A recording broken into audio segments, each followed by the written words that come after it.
নমস্কার, আরও একটা নতুন ব্লগে আপনাদের সবাইকে স্বাগতম। আমরা হাওড়া থেকে ট্রেনে উঠে পড়েছি তারাপীঠে মায়ের উদ্দেশ্যে।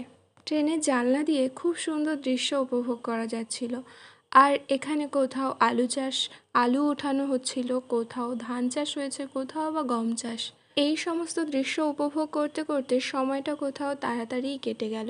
আমরা পৌঁছে গেলাম রামপুরহাট স্টেশনে। সেখান থেকে ম্যাজিক গাড়ি বা ভ্যাসেলে করে আমরা পৌঁছে গেলাম তারাপীঠে। এখানে নামার সাথে সাথে বেশ কয়েকজন মানুষ এসে ভিড় করলো, কোথায় থাকবেন, হোটেলের প্রয়োজন কিনা, এই সমস্ত কিছু নিয়ে। তারপর আমাদেরই একজন কাকুর সাথে কথা হলো, সে আমাদেরকে কোথা দিয়ে নিয়ে যাচ্ছিল। আমাদের সাথে কাকুর কথা হয়েছিল আমরা শুধুমাত্র গিয়ে সেখানে ব্যাগটা রাখবো, পুজো দেবো, আবার পুজো দিয়ে ফিরে এসে ব্যাগটা নিয়ে ফিরে আসবো। এই মতনই ওই কাকুটা তার একটা পরিচিতের বাড়িতে সেখানে আমাদের ব্যাগ রাখার ব্যবস্থা করে দিল। আর তারপর আমরা সেখানেরই দোকান থেকে একটা ডালা নিয়ে নিলাম পুজো দেওয়ার জন্য।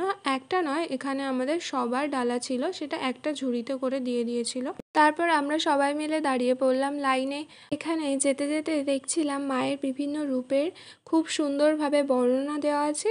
আর কিছু সময় লাইনে দাঁড়ানোর পর তারপর আমাদের এখানে সামনেই ফোন জমা নিয়েছিল। এখানে আমাদের পুজো দেওয়া শেষ হয়ে গেছে এবং মায়ের খুবই সামনে থেকে আমাদের দর্শন হয়েছে। তারপর বাড়ির জন্য কিছু প্যারা সন্দেশ কিনে নিয়ে হোটেলে খেয়ে সেখান থেকেই আমরা আবার রামপুরহাট স্টেশনে পৌঁছে গেলাম। তবে এক্ষুনি আমরা হাওড়া যাব না, আমরা এখনও শান্তিনিকেতনে ঘুরবো। তার জন্য আবার এখান থেকে আমাদের বোলপুর বা প্রান্তিক স্টেশনে নামতে হবে। আমাদের বোলপুর ঘোরার ভিডিও না হয় অন্য কোনো ব্লগেই শেয়ার করি। এর ভিডিওটা এই পর্যন্তই। সবাই ভালো থাকবেন, বাই।